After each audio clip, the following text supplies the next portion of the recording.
शंकर को जिसने पूजा उसका ही उद्धार हुआ।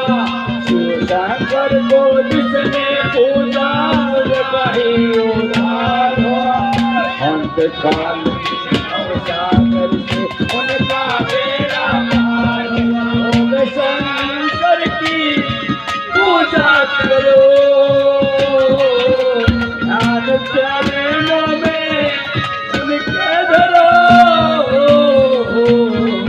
शिव शंकर को जिसने पूजा उसका ही उद्धार हुआ। एक काल में भवसागर से उनका बेड़ा। शंकर की पूजा करो, ध्यान चरणों में उनके धरो। शिव शंकर को जिसने पूजा उसका ही उद्धार हुआ। अंतकाल में भवसागर से